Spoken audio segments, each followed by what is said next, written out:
Welcome back to my channel. So for today's vlog, samahan niyo ako guys kasi meron na naman akong isang series na napanood sa Netflix na I think magugustuhan niyo guys kasi it's all about family. So guys, itong title ng series na to na meron lamang 4 episodes and then siguro about an hour yung mga bawat episode niya. Ang title nito is La Palma. It's a Norwegian series na mapapanood sa Netflix. Pinalabas to ng year 2024.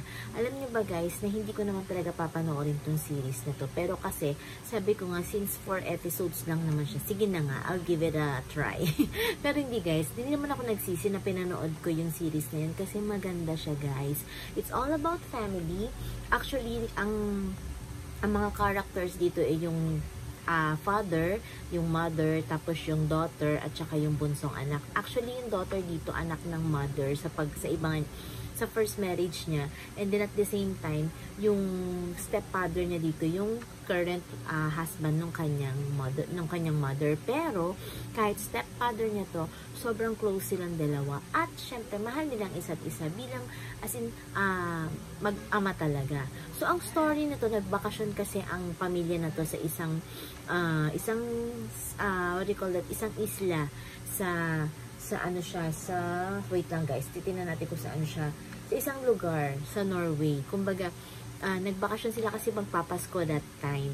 So, nung nagpunta sila doon, actually nung una, medyo parang naiinis pa nga yung tatay dun sa yung sa server nila, dun sa nag-a-assist sa kanila kasi medyo flirty dun sa wife niya. Pero, nakikisama lang naman din yung wife niya and at the same time, nagbibigay naman ng magandang amenities and services yung nag-a-assist sa kanila. So, to make that story short, medyo nag-away sila doong mag-asawa kasi nga nagselos nga yung lalaki. Pero, after that, meron pang ibang characters behind dun sa story, yung volcanologist nga nila dun at saka yung isa pang yung babae doon na volcanologist na nagsabi na anytime magkakaroon nga ng tsunami at disaster doon sa area na yon.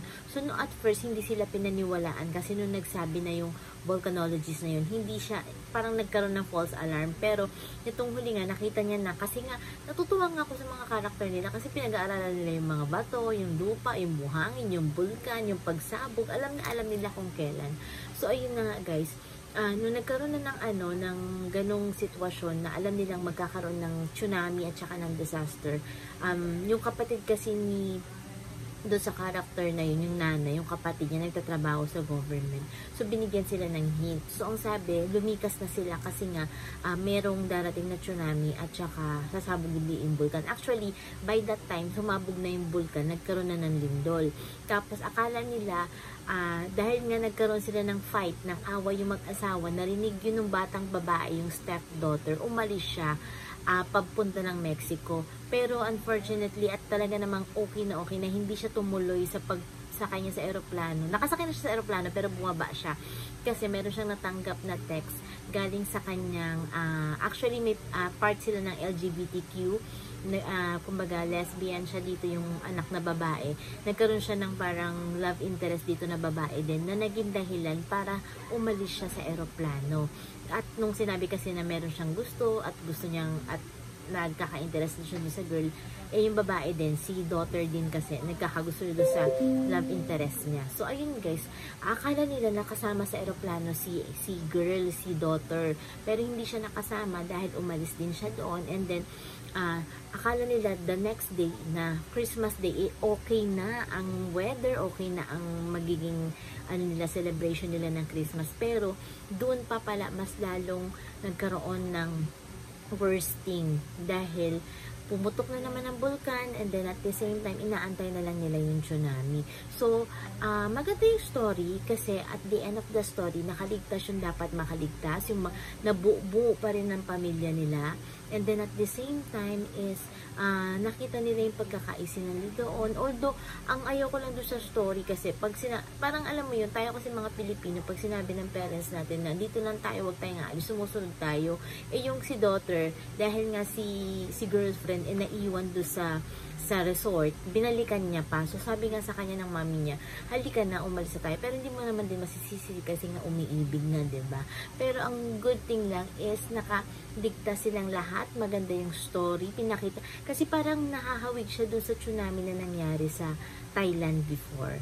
So, ganun yung pinaka-storyline niya. Pero maganda, yung lesson learned ko dito, tsaka yung naintindihan ko sa story is, no matter what happened, family is still the priority. At tsaka family pa rin na makakasama natin. Basta magtulungan lang. Tapos at the same time, kung may mga problema, hindi naman maiwasan ng mga problema tsaka mga arguments pag-usapan dahil may mga tao at may mga batang apektado kapag nag-aaway kasi ang pinaka-head ng family, diba?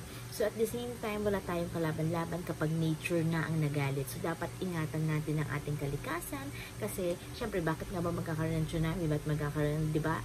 It's all about the kalikasan, diba? So at saka at the same time, kapag meron mga announcement protocols, lagi tayong maging vigilant, lagi tayong maging alert para at least maiwasan natin ang mapahamak at the end. So, samahan niyo pa ulit ako sa mga susunod ko pang vlogs. Dito lang sa aking YouTube channel. Don't forget to subscribe, like, and share my video. Bye guys!